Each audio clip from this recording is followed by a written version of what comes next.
ஆராய்ச்சி செய்து இந்த உலகத்துல இந்த பிரபஞ்சத்திலிருந்து எடுத்த கர்மவினை தீர்க்கக்கூடிய மூல மந்திரம். நீங்க கோவில்ல போய் விளக்கேத்துறதா இருந்தா இந்த மந்திரத்தை ஒரு முறை சொல்லுங்க. முற்பிறவியில செய்த பாவங்கள் எப்பிறவிக்கும் தொடராமல் இருக்க இப்பிறவியிலேயே என் தந்தை வழியில் வந்த கர்மாவனை, என் தாய் வழியில் வந்த கர்மாவனைகள், என் தாயுடைய கர்ப்பத்திலிருந்து நான் இந்த பூமிக்கு கொண்டு வந்த கர்மாவனைகளும் இன்றோடு நிவர்த்தியாகட்டுன்னு 5 தீபம் விளக்கேத்தி சாமிக்கு தேங்காய் வளம் பூ மாலை கல்கண்டு வாங்கி அர்ச்சனை பண்ணி உங்க ஜாதகத்தை கொண்டு போய் சாமி பாதத்துல வச்சு இன்னையோட எனக்கு எல்லாம் நல்லது நடக்கும்னு மனசார கும்பிட்டு வாங்க. வாழ்க்கையில அசுர வளர்ச்சிக்கு வந்து. அனைவருக்கும் வணக்கம். பாரம்பரிய திருவள்ளுவர் குல வம்சம் பிரசன்ன ஜோதிடர் சுப மாரிமுத்து திருப்பூர்லேருந்து இந்த பதிவு உங்களுக்காக. இன்றைக்கி திருவோண நட்சத்திரத்தை பற்றி பார்க்க போகிறோம் இல்லைங்களாங்கம்மா? அப்போது பூராடம் வந்து 20, உத்திராடம் 21, திருவோணம் 22ங்க. 22வது நட்சத்திரத்தை பற்றி இன்றைக்கி நம்ம பார்க்குறோம் இல்லைங்களாங்கம்மா? ஓகே. இந்த திருவோண நட்சத்திரத்தில் யார் பிறந்தாங்கன்னா திருப்பதி பெருமாள் பிறந்தாருங்க. திருவோண நட்சத்திரத்தில் பெருமாள் பிறந்தாருங்க. ஓகே. அந்த திரு ஓணம்னு சொல்லுவாங்க. திரு ஓணம். அந்த காலத்தில் இந்த திருங்கிற பட்டம் வந்து எப்படி வந்துச்சு அப்படின்னா, ராஜராஜ சோழன்கள் அந்த காலத்தில் எல்லாம் இருக்கக்கூடிய போது பத்திரிக்கையிலையோ அல்லது ஏதாவது கல்வெட்டுலேயோ அல்லது ஓலைச்சுவடியிலையோ ஒருத்தருக்கு பத்திரிக்கை அனுப்பும்போது ஒரு பேருக்கு பக்கத்தில் அவர் உயர்திரு சுபமாரிமுத்து, உயர்திரு இப்படி போடுவாங்க இல்லைங்களா? அந்த உயர் திருங்கிறத அந்த உயர் எடுத்துட்டு அந்த திரு ஓணம், அந்த காலத்தில் திருச்செந்தூர், திரு பரங்குன்றம், திரு தனி, திரு நெல்வேலி, என்னங்கம்மா நெல்வேலி, அந்த திரு கொடுத்ததுனால திருநெல்வேலி, எல்லாமே இந்த திரு ஓணம். இது கேரளாவில் பார்த்தீங்கன்னா ஓணம் பண்டிகைன்னு ஒரு தீபாவளி மாதிரி கொண்டாடுவாங்க. இப்போ இந்த திருவோண நட்சத்திரத்தில் பிறந்துக்கிறவங்க சந்திர திசையில் தான் அவர் பிறப்பாங்க. திருவோண நட்சத்திரக்காரர்கிட்ட நீங்கள் பேசி ஜெயிக்க முடியாது. இன்னொரு பெரிய விஷயம் இருக்குதுங்க அவங்ககிட்ட. திருவோண நட்சத்திரம் வந்து மகர ராசியில் பிறப்பாங்க. இந்த மகரம் வந்து முதல வீடு. முதலேன்னு தெரியும்? முதலை தெரியும். முதல இந்த திருவோண நட்சத்திரம் முதல்ல என்ன பண்ணுன்னு கேட்டிங்கன்னா, இந்த முதலை வந்து ஆற்றுக்குள்ளே தண்ணி குடிக்கும்போது வாயை திறந்து படுத்துருக்கும். ஒரு மாடு வந்து தண்ணி குடிக்கலான்ட்டு வருங்க.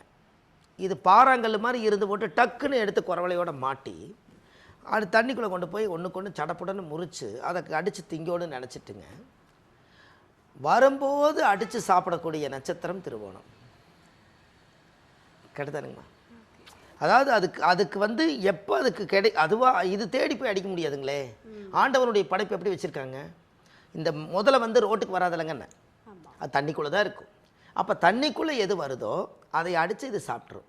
அப்போ இது என்னென்னு கேட்டிங்கன்னா, அந்த நட்சத்திரம் வருது பாருங்கள், ஒரு மிருகம் வருது, வர்றதை அடித்து சாப்பிட்டுக்கு முடிஞ்சு இது தேடி போய் அடிக்காது.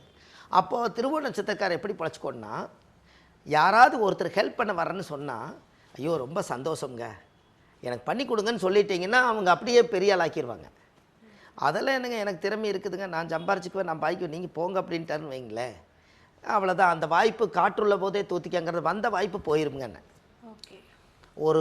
ஒரு கம்பெனி மேனேஜர் ஆகிறதுக்காக, ஒரு உதாரணத்துக்கு ஒரு கம்பெனி மேனேஜர் ஆகிறதுக்கு உங்களுக்கு எல்லா தகுதி இருக்குதுன்னு சொல்கிறாங்க. நான் ஓனரே ஆக போகிறேனுங்கன்னு சொல்லிட்டு இவங்க வெளியில் வந்துட்டாங்கன்னா போச்சு, என்னை பண்ணி கொடுங்க அப்படின்ட்டாங்கன்னா வேலை முடிஞ்சு. இவங்க இறங்கி வந்தால் பெரிய ஆள், இறங்கி வரலைன்னா சின்ன ஆள். ஆனால் இறங்கி அவ்வளோ சீக்கிரம் வரமாட்டாங்க. திருவோண நட்சத்திரத்துக்கு ஒரு வைராக்கியம் உண்டுங்க. அதை தண்ணிக்குள்ளேயே படுத்திருக்கோம். ஒரு நாள் பூரா ஒரு மாடோ மானோ எது வந்து தண்ணி குடிக்க வரலைனாலும் அது பசியோடு தானே படுத்திருக்குதுங்க. அடுத்த நாள் எது வருது அப்போ தான் ஆண்டவன் இறை போடுறாரு, சாப்பிடுது. அப்போ ஒன்று அடித்து ஒன்று வாழுது. ஆனால் இருந்தாலும் திருவோண நட்சத்திரம் என்றைக்குமே அது கடைசி காலத்தில் வாழ்க்கைக்காக போராடிட்டே இருக்கு. அந்த வாழ்க்கை அவங்களுக்கு வந்து நான் கடைசி காலத்தில் வரைக்குமாவது நான் இந்த கஷ்டப்படுறேனே, எப்போ தான் நான் நிம்மதியாக இருப்பேன்னு அவங்கள கூப்பிட்டு கேட்டிங்கன்னா அவங்க வாழ்க்கையில் ஒரு பெரிய சில தோல்விகளை பற்றி நிறைய சொல்லுவாங்க. அவங்களுக்கு சிறு வயசுலேருந்தே நிறைய தோல்விகள் இருக்கும். அவங்களுக்கு அம்மாவுடைய சப்போர்ட்டு எப்போ திருவோண நட்சத்திரக்காருக்கு இருக்குதோ அது வரைக்கும் அவங்க பலம். அம்மாவுடைய காலமோ அம்மாவுடைய பிரிவினையோ நடந்ததுக்கப்புறம் பார்த்தீங்கன்னா அவங்க அப்படியே டவுன் ஆயிடுவாங்க. எப்பவுமே ஒரு நட்சத்திரம் வந்து ஒரு ரகசியத்தை சொல்கிறேங்க. நீங்கள் எந்த நட்சத்திரத்தில் பிறந்திருக்கிறீங்களோ அந்த நட்சத்திரத்தினுடைய காரகத்துவமான ஒரு உறவு இருக்கும் இல்லைங்களா, அந்த உறவோடு நீங்கள் உறவாக இருக்க வரைக்கும் அந்த நட்சத்திரம் ஸ்ட்ராங்காக இருக்கும். அந்த நட்சத்திரத்தினுடைய உறவை கட் பண்ணிட்டாங்கன்னா அந்த நட்சத்திரத்துடைய பவரே குறைஞ்சிருங்க. இப்போ திருவோண நட்சத்திரம்னு உதாரணமாக சொல்லிட்டேன், சந்திர திசையில் தான் பிறப்பாங்கன்ட்டேன். ஆமா. இவங்களுக்கு அம்மாவுடைய சப்போர்ட் இல்லைன்னா இந்த நட்சத்திரம் இயங்காதுங்க என்ன, ஓகே. முயற்சி மட்டும்தான் எங்கள் யோகா இயங்காதுங்க என்ன. இதே அம்மாவாக இருந்துச்சுன்னா அந்த உயிர் காரகத்துவம் இருக்குது இல்லைங்களா, இவங்களை பெற்றவங்களே இருக்காங்க. அப்போ இந்த குழந்தைக்கு என்ன வேணும் பெற்றவங்களுக்கு தெரியும். சூரியனுடைய நட்சத்திரம் இருக்குதுன்னா சூரியன்னா அப்பா, அப்பா இருக்க வரைக்கும் அந்த நட்சத்திரம் இயங்கும். அப்பா போனதுக்கப்புறமும் அப்பா பிரிஞ்சதுக்கப்புறமும் அப்பா இல்லாதப்போ பார்த்தீங்கன்னா வேதனைப்படுவார். சொல்கிறாங்க இல்லைங்களா, இறப்புக்கு அப்புறம் ஒரு மனிதனை வந்து ரொம்ப வேதனைப்படுறான். ஒரு மனுஷன் அந்த காலத்தில் இருந்தார், நம்ம என்னமோ பேசணும் திட்டினோம் போனோம் வந்தோம், இன்றைக்கி அந்த மனுஷன் இல்லை, இன்றைக்கி இந்த குடும்பத்தில் என்னென்னமோ நடக்குது, தட்டி கேட்க யாரும் இல்லையே அப்படின்னு சில கவலையில் பேசுகிறாங்க இல்லைங்களா. அதுக்கு எல்லாமே ஒரு ஆன்மாவோட சக்தி தான் எங்கே இருக்குங்க. ஒரு வீட்டில் ஒரு தாத்தா இருந்திருப்பார். அந்த தாத்தா பழசுப்பட்டதை எல்லாம் எடுத்து பாதுகாப்பு பண்ணி வச்சு அந்த குழந்தைகளுக்கு புத்தி சொல்லி நல்லது சொல்லி எல்லாம் சொல்லி வச்சுருப்பார். அந்த தாத்தா போனதுக்கப்புறம் அங்கே கேள்வி கேட்குறக்கோ பதில் சொல்கிறக்கோ யாரும் இருக்காதுங்க. தடி எடுத்தவங்கெல்லாம் தண்டைக்கார மாதிரி எல்லாம் போய் தாய் போயின்னு வச்சு குடும்பம் ஒன்றும் எல்லாம் போயிடும். ஒரு குழந்தை பிறந்து மண் மாளிகையாக இருக்குது, அந்த குழந்தை பிறந்து மாளிகையை மண்ணாக போனதும் இருக்குல்ல. இந்த குழந்தை பிறந்தாங்க நான் தொழிலே அழிஞ்சுதும்பான். இன்னொரு ஆளை கேட்டோம்னா இந்த குழந்தை பிறந்ததுக்கப்புறம் நான் இடம் வாங்கி வீடு கட்டினேன் பாரு. கரெக்டுங்களா? இதெல்லாம் எப்படி சொல்கிறாங்கன்னு நினைக்கிறீங்க? இடப்பட்ட காலத்தில் உங்கள் விதிக்குள்ளே உள்ள சொருகு வாங்குவேன்னு எல்லாரும் சொல்லுவாங்க, விதியை மதியால் வெல்லலான்னு. அப்படி தானே சொல்கிறாங்க, விதியை மதியால் வெல்ல. நான் ஒரு வார்த்தை சொல்கிறேங்க, மதி மேலே விதி ஏறி சவாரி வேணுமா சொல்லுங்கள். மதி மேலே விதி ஏறி சவாரி வேணுமா? இப்போ சொல்லுங்கள். நம்மகிட்ட இருக்கிற அறிவு 120 வருஷம் ஆண்டவன் கொடுத்தது, விதி என்பது 10,000 வருஷம். உங்களோட மதிக்கு அந்த விதி வந்து அப்படியே முழுங்கி சாப்பிட்டு சவாரி வேணுமா? அதை மதி மேலே விதி ஏறி சவாரி வேணுமா? எங்கே போய் மதியால் விதியால் வெல்லுவீங்க? என்ன இருக்குதோ அப்படியே வாழ்ந்துட்டு போய்க்கலாமா ஒழிஞ்சு ஒன்றும் பண்ண முடியாது. அப்படி பண்ணுறதா இருந்தால் ஒவ்வொருத்தருக்கிட்ட எவ்வளோ பெரிய கோபம் இருக்குதுங்க, எவ்வளோ பெரிய திறமைகள் இருக்குது, எவ்வளோ பெரிய சிரிப்பு இருக்குது, எவ்வளோ பெரிய உலகம் இருக்குது. இந்த உலகத்தில் நீங்கள் எப்படி வேணாலும் வாழ்ந்துருக்கலாமே. ஒரு கட்டுக்கோப்புன்னு ஏன் கொண்டு வந்தீங்கன்னா உங்களால் மதியில் ஒரு அளவு தாங்க, மதி மேலே விதி ஏறி சவாரி வேணும். இப்போ நீங்கள் ஒரு உதாரணத்துக்கு நான் ஒரு உதாரணம் சொல்கிறேங்க. 2000 வருஷம் வரும்போது விநாயகர் வந்து நானும் உங்களோடு வேலை செய்வேன் அப்படின்னு வந்துச்சுங்க. எதுங்க? 2000 வந்தால் 2000 வருடம் வந்தால் விநாயகர் வந்து நானும் உங்களோடு வந்து வேலை செய்வேன் அப்படின்னு வந்துச்சுங்கன்னு. ஒரு ஆதிகால பரிகாரத்தில் நான் எழுதும்போது ஒரு பெரிய புத்தகம் ஒன்று படித்த ஒரு மகான் வந்து சொன்னாங்க, 2000 வருஷம் வரும்போது எப்படி வந்து ஒரு விநாயகர் வேலை செய்வாருன்னு. அப்போ 2000 வருஷம்னா இப்போ நான் சொல்கிறது இப்போ நம்ம ஜாதகம் பார்க்குற கணக்குக்கு பார்த்தா 25 வருஷம் ஆகுது இல்லைங்களா. அப்போ இந்த 25 வருஷத்துக்கு முன்னாடி 2000 வருடம் வந்தால் கண்டிப்பாக நான் உங்களோடு வந்து வேலை செய்வேன்னு ஒரு புத்தக நூலில் எழுதிருச்சுங்க. இது எங்களுக்கு ஒரு குருமார் வந்து பாடம் நடத்துகிறார். எப்படி பாடம் நடத்துகிறாரு? 2000 வருடம் வந்தால் விநாயகர் வந்து வருவார். இது எப்படி ஊர்ஜனப்படுத்தி உண்மையாக்குறதுன்னு கேட்டிங்கன்னா, 2000 வருடம் வரும்போது ஜேசிபி பொக்லின் வந்து இந்த உலகத்தில் இறங்குதுங்க. ஜேசிபி பொக்லின் வருது இல்லைங்களா, ஆன மாதிரியே தும்பிக்க 4 காலுக்கு 4 வீலு பக்கத்தில் கால், பின்னாடி தூக்குது, வால் மாதிரி தூக்குது, இறக்குது, 2 கண்ணுக்கு 2 லைட்டு கரெக்டாக வச்சு விநாயகர் வடிவத்தில் விஞ்ஞானம் பொருந்தி கரெக்டாக வந்து 2000 வருஷத்தில் அது இறங்குதுங்கன்னு. இது எந்த காலத்தில் சித்தர் எழுதி வச்சுக்கிறாருங்க?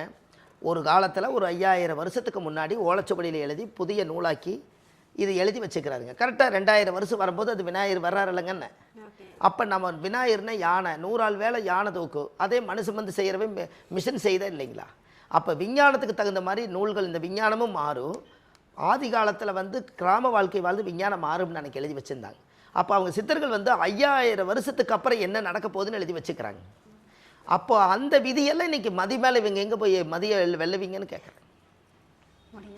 நாம் இந்த உலகத்தில் வந்து கண்குளிர என்ன பார்த்தோமோ, என்ன காதில் கேட்டோமோ, எதை ரசித்தோமோ, எதை ருசித்தோமோ அதுதான் உங்கள் உடம்புலையும் மனசுக்குள்ளேயும் பதிவாகு. மற்றது எதுவுமே பார்க்காதது பதிவாகாது. ஒன்று சொன்னாலும் கூட அது என்னென்னு ஊர்ஜினப்படுத்தாமல் நீங்கள் உங்கள் கேமரா எப்படி சேவ் ஆகும்? என்னங்கம்மா? அப்போ பார்க்குறது, கேட்கறது, ரசிக்கிறது, ருசிக்கிறது மட்டும்தான் உங்களுக்கு போராட்டமாக இருக்குது. இதில் கொஞ்சம் ஏதாவது ஒன்று பிடிச்சிருந்தா அந்த வழி பின்பற்றுவீங்க, இல்லாட்டி இல்லை. எனக்கு இந்த ட்ரெஸ் எனக்கு இந்த ட்ரெஸ் எனக்கு கச்சிதமாக இருக்குது, இது நான் எனக்கு ஒருத்தர் தைச்சி கொடுத்தவர் நல்லா தைச்சி கொடுத்துருக்கிறாரு, எனக்கு இந்த ட்ரெஸ்ஸே எனக்கு பிடிச்சிருக்குதுன்னா நாளைக்கு நான் துணியை எடுத்துகிட்டு போய் அதே டெய்லர்கிட்ட கொடுத்தேன்னு நான் தைச்சி போட்டுக்கோணுங்க. அப்போ எனக்கு எது பிடிச்சிருக்கோ அதை பின்பற்றுவேனுங்கன்னு சொல்கிறேன். இதுக்கு மதி மேலே விதியேறி சவாரி பண்ணுன்னா விதியை மதியால் வெல்ல முடியாதுங்கிறதுக்கு மதி மேலே விதியேறி சவாரி பண்ணுமா. நம்மளோட அறிவு நம்ம காலம் ஆயிட்டாலும் கூட அந்த காலத்துக்கு பின்னாடி வந்து இந்த மதி மேலே விதியேறி சவாரி பண்ணுறதா ஜெயிக்குத ஒழிஞ்சி விதியை மதியால் வெல்ல முடியலைங்க. விதியை மதியை வெல்ல முடியுமாங்கிறத ஒரு கேள்வியாக வச்சு நிறுத்திட்டாங்க. என்னங்கம்மா? கேள்வியாக வச்சுட்டாங்க. இப்போ கடலில் இருக்கிற தண்ணி இருக்குல்லங்கம்மா. ஆமாம், கடலில் தண்ணி இருக்குது. இப்போ ஒரு உதாரணத்துக்கு நீங்கள் சென்னை வரைக்கும் வச்சுக்கோங்க. சென்னையில் கடல் கரையில் தண்ணி இருக்குது. கடல் தண்ணி எப்படி இருக்குங்க? உப்பாக இருக்குங்க. கொஞ்சம் சொல்லுங்கள். உப்பாக தான் இருக்குதுங்க. கடல்லேருந்து ஒரு 100 மீட்டர் தாண்டி எல்லா ஜனங்களும் குடியிருக்காங்க. அந்த இடத்துல போர் போட்டால் தண்ணி வருதுங்க. அந்த தண்ணி எப்படி இருக்குதுங்க? குடிக்கிற தண்ணியாக இருக்குது, நல்ல தண்ணியாக இருக்குது. ரைட்டுங்க.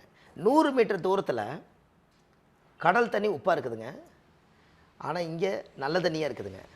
அப்போது இதை வந்து விதி வந்து கடலில் இருக்கிறது உப்பாகவே இருக்கட்டுன்னு சொல்லிட்டு 100 அடி தள்ளி வந்து தண்ணி போடுறாங்க, போர் போடுறாங்க, வருது. அப்போ கடல் நீரே குடிநீராக்கி விட்டால் அடிநீரை தேடி எதுக்கு ஓடணும்னு கேட்குறேன். கடல் நீரவே குடிநீராக்கி இருக்கலாமல்லங்க. என்ன விதியை நீங்கள் மதியால் வெல்றதா இருந்தால் நீங்கள் வந்து இந்த அறிவை வந்து இதை ஃபில்டர் பண்ணி இந்த தண்ணி உப்பு தண்ணி நல்ல தண்ணியாக மாற்றிட்டீங்கன்னா நீங்கள் போர் போட வேண்டியது இல்லையில்ல. உங்கள் மதியை வச்சு செய்ய முடியுமான்னு கேட்குறேன். அப்போ பிறவி பெருங்கடல், அந்த பிறவியில் என்னை ஆண்டவனுடைய அமைப்பு எழுதப்பட்டிருக்குதோ அதை உணரலாம், பார்க்கலாம், ரசிக்கலாம், ருசிக்கலாம். எதையும் மாற்ற முடியலைங்க, ஆல்ட்ரு பண்ணலாம். இதே நீங்கள் கடல் தண்ணி எடுத்துகிட்டு போய் ஒரு ஆறா செட் பண்ணி உப்பெல்லாம் எடுத்துகிட்டு நல்ல தண்ணியாக மாத்திரக்கு ஆல்ட்ரு பண்ணலாம். ஆனால் உப்பு தண்ணி என்னங்க, கடல் தண்ணி உப்பு தண்ணி தான். கரெக்டுங்களா? இது எல்லா மக்களுமே நிறைய சொல்லுவாங்க. மதி மேலே விதியேறி சவாரி பண்ணுங்கிற வார்த்தை இன்றைக்கி நான் இந்த யூடியூப்பில் பதிவு செய்கிறேன் இல்லைங்களா? அப்போ நம்ம விதியை மதியால் வெல்ல முடியாதுன்னு நம்ம தெரிஞ்சு கொண்டால், விதியை மதியால் வெல்ல முடியாதுன்னு தெரிஞ்சுக்கிட்டா, நம்ம ஆண்டவன் கொடுத்த அனுகிரகம் எதுவோ அதை தேடி ஓடிட்டு இருக்கலாம்லங்க. என்னங்கம்மா? கண்டிப்பாக. அப்போ இதெல்லாம் தான் ஆதிகால பழமொழிங்க. இதெல்லாம் நம்ம தெரிஞ்சு வச்சுக்கணும். இந்த முன்னோர்கள் இது எல்லாம் வந்து அந்த காலத்தில் எதோ சொல்லி வச்சுட்டு போயிட்டாங்க. ஆனால் இருந்தாலும் நம்மளை பொறுத்தளவு இந்த திருவோண நட்சத்திரத்தில் பிறந்தா சந்திரனுடைய நட்சத்திரத்தினால நீ கடலை பற்றி நீரை பற்றி பேசணும் இல்லைங்களாம்மா? அப்போ சந்திர திசை 10 வருஷம், செவ்வாய் ஒரு 7 வருஷம் 17, ராகு ஒரு 18, 36 இருக்குது 35, குரு ஒரு 16, அப்போ 52 வயசு. சனி தான் 19 வருஷம். திருவோண நட்சத்திரத்தில் பிறந்துக்கிறவங்களுக்கு 52 வயசுக்கு மேலே சனி திசை வருதுங்க. அப்போ கரெக்டாக பாருங்கள், சனி திசை தான் அவருக்கு ரிட்டையர்டு வயசு. அப்போ இந்த திருவோண நட்சத்திரத்தில் யாராவது ஒருத்தர் பிறந்தாங்கன்னா அவங்க 5 வயசு 10 வயசு வரைக்கும் 10 வருஷம் இருப்பு திசை இருக்குன்னா 5 வருஷத்தில் குழந்தையாக இருந்திருப்பாங்க. அவங்களுக்கு சந்திரதசை முடிஞ்சு செவ்வாய் ஒரு 7 வருஷம் 12 வயசு. ஆணாக இருந்தாலும் பெண்ணாக இருந்தாலும் ஒரு வயசு பையனாக மாறக்கூடிய காலம் அந்த செவ்வாய் திசை தான். அப்போ சந்திரன் முடிஞ்சு செவ்வாய் முடிஞ்சு ராகு திசை 18 வருஷங்க. அப்போ இங்கே ஒரு செவ்வாய் ஒரு 7, அங்கே ஒரு 3 10, ராகு ஒரு 18 ஒரு 10 28 வயசுங்கும் போது கரெக்டாக கல்யாண வயசுங்க. அப்போ இவருக்கு ராகு திசையும் குரு திசையும் தான் இவங்களுக்கு கல்யாணம் பண்ணி வைக்கும். அப்போ குரு திசை முடிஞ்சு சனி திசையில் இவர் ரிட்டையர்ட் ஆகிறாங்க. அப்போ ஒரு 5 திசைக்குள்ளேயே அவங்க வாழ்வாதாரமே அடங்கியிருக்கு. ஆடி அடங்கும் வாழ்க்கை அடங்கிற மாதிரி இந்த உலகத்தில் நாம் ஷார்ட்டான காலத்தில் பிறந்துக்கிறோங்க. ரொம்ப ஸ்பீடாக வாழ்க்கையை அனுபவிச்சாகணும். காலம் இல்லாட்டி திரும்பி பிடிக்க முடியாது. இளமை அது போனால் முதுமை இளமையை விட்டுட்டால் மறுபடியும் வராதுங்க, இளமையும் திரும்பாது. அப்போ இதெல்லாம் இருக்குது இல்லைங்களா? அப்போ இதெல்லாம் வந்து ஜாதகத்தில் திருவோண நட்சத்திரத்தில் பிறந்துக்கிறவங்களுக்கு எவ்வளவோ கஷ்டத்திலையும் கூட போராடி கடைசியில் அவங்க வெற்றி கண்டுருவாங்க. அந்த யோகம் வந்து ஒரு மனிதனுக்கு இருக்குதுங்கன்னு சொல்கிறோம். இந்த பவர் அவங்களுக்கு கண்டிப்பாக உண்டு. திருவோண நட்சத்திரக்காரர்களுக்கு வாக்கு பலிதம் உண்டு. அவங்களுக்குன்னு ஒரு சக்தி இருக்குதுங்க. யாரும் காப்பாற்றலைனாலும் அவங்களே காப்பாற்றிக்குவாங்க. அந்த மாதிரி ஓணம் பண்டிகை 27 நட்சத்திரத்தில் ஓணம் பண்டிகை வந்து ரொம்ப விழாவெடுத்து வீடு வாசலை சுத்தப்படுத்தி ஊரே சந்தோஷமாக கொண்டாடக்கூடிய நட்சத்திரம் திருவோணம். இருக்கிறலையே திருவோண நட்சத்திரக்காரர்களுக்கு தோஷம் இல்லைன்னு சொல்லுவாங்க. பெருமாளுடைய நட்சத்திரம்ங்க. திருவோண நட்சத்திரத்தில் ஒரு குழந்தை பிறந்துட்டால் அந்த வீடு செல்வந்தராக மாறிடுமா. காசு பணம் பேரு புகழ் பொருளாதாரம் எல்லாம் வளருமா. அப்போ திருவோண நட்சத்திரம் வந்து எவ்வளவு ஒரு புனிதமான நட்சத்திரம்னு பாருங்க. இந்த திருவோண நட்சத்திரம் மட்டும் சந்திரனுடைய நட்சத்திரத்துக்கு என்றைக்கு தாய்க்கு தோஷம் இல்லை. அதனால் கண்டிப்பாக திருவோண நட்சத்திரம் ஒரு பெரிய அபூர்வமான நட்சத்திரங்க. வாழ்க்கையில் ஒரு பெரிய மாற்றத்துக்கு வருவாங்க என்று சொல்லி ஒரு அசுர வளர்ச்சியான ஒரு ராசியான நட்சத்திரங்க. அந்த கோவில் சொல்லுவீங்க? அந்த கோவில் வந்து உங்களுக்கு நான் வந்துங்கம்மா இந்த பதிவில் உங்களுக்கு கொடுத்துட்றேங்க. இந்த கோவில் வந்து இந்த பதிவு கண்டிப்பாக திருவோண நட்சத்திரக்காக அந்த கோயிலுக்கு போக வேண்டியது. இந்த உலகத்தில் 27 நட்சத்திரத்தை புண்ணிய பூமியில் கொண்டு போய் 5000 வருஷத்துக்கு முன்னாடி பிரதிஷ்டை பண்ணியிருக்காங்க. அந்த நட்சத்திர கோயிலே உங்களுக்கு இந்த பதிவில் கொடுக்குறேன். அந்த கோயிலில் போய் விளக்கு போட்டு 5 விளக்கு தெய்வம் சாமிக்கு தேங்காய் பழம் மாலை கல்கண்டு வச்சு பூஜை பண்ணி அந்த கோயிலை சாயம்பட்டு வந்தாலே உங்கள் வாழ்க்கை அசுர வளர்ச்சிக்கு வரும். அருமை ஐயா. திருவோணம் வந்து திருப்பதி பெருமாளை சொல்லிட்டீங்க. வந்து எல்லாரும் மன நிம்மதியோட இருப்பாங்க. எப்படியும் நமக்கு பண வரவு வந்துடும் அப்படின்னு. சரி. அப்புறம் ஒரு அழகான விஷயத்தையும் பதிவில் சொல்லியிருக்கீங்க. என்ன அப்படின்னா, சந்திர திசையில பிறக்கிறாங்க. எப்பவுமே சந்திரன் தாயை வந்து கூட வச்சிருந்தாலே வாழ்க்கையில் எல்லா செல்வமும் கிடைச்சு எல்லாவற்றையும் கிடைக்கும்னு சொல்லியிருக்கீங்க. கண்டிப்பா. ஸோ திருவோணம் இனிமே வந்து தாயை விட்டு பிரிஞ்சு இருக்க மாட்டாங்கன்னு நம்புறேன். இந்த பதிவை பார்த்ததுக்கு அப்புறமா சரி. ரொம்ப அழகான நிறைய பலன்கள் கொடுத்துருக்கீங்க. ரொம்ப அருமை. நன்றி. ரொம்ப நன்றிங்கம்மா. வணக்கம். ஐயா, திருவோண நட்சத்திரம். திருவோண நட்சத்திரம். ஆமா, இந்த திருவோண நட்சத்திரக்காரங்கள் வந்து கோவிலுக்கு போயிட்டு வந்தா எல்லா பிரச்சனையும் சரியாயிரும் அப்படின்னு சொல்லிட்டீங்க. கண்டிப்பா. ஸோ அந்த நட்சத்திரத்திற்குனே ஒரு கோவில் இருக்குன்னு சொல்லிட்டீங்க. சரி. அது எந்த நட்சத்திரம்? சரியா, அந்த நட்சத்திரத்திற்கு உரிய கோவில் எது ஐயா? கண்டிப்பாக. அதாவது திருவோண நட்சத்திரத்தில் பிறந்துக்கிறவங்களுக்கு ஒரு அற்புதமான ஆதிகால பரிகார கோயிலுங்க. இது வந்து ஆதிகால பரிகாரம்ங்க. இந்த ஆதிகால பரிகார கோயிலுங்கிறத வாழ்க்கையில் நம்ம தெரிஞ்சுக்கணும். அந்த காலத்தில் ஆதிகால பரிகார கோயில் தாங்க இதெல்லாமே. ஓகே. ஏன்னா இதெல்லாம் ஆதி காலத்தில் கட்டின கோயில் இல்லைங்களா, அதனால இது ஆதிகால பரிகார கோவில்கள். இதில் வந்து திருவோண நட்சத்திரத்தில் இவங்க பிறந்திருக்கறனால வேலூர் மாவட்டத்தில் திருப்பார்கடல்ங்கிற இடத்துல தான் இந்த கோவில் வந்து மெயினாக பார்த்தீங்கன்னா பிரசன்ன வெங்கடேச பெருமாள் அது வந்து அந்த கோவில் வந்து இருக்குதுங்க. அந்த கோவிலில் போய் 5 விளக்கு தெய்வம், சுவாமிக்கு தேங்காய் பழம், பூமாலை, கல்கண்டு வாங்கி அர்ச்சனை பண்ணி நீங்கள் அந்த கோவிலில் போய் சாமி கும்பிட்டு வந்தாச்சுன்னா அன்னையோடு உங்கள் பிரச்சனை சால்வ் ஆயிரும். அதுலேருந்து உங்களுடைய வளர்ச்சி நல்லா இருக்குங்க. நல்லதே நடக்கும். வாழ்க்கையில் ஒரு முறை போயிட்டு வாங்க. உங்களுடைய திசா புத்தி அந்தரம் எல்லாமே சிறப்பாக வேலை செய்யும். ஓகே. சரிங்களாம்மா? நன்றிம்மா.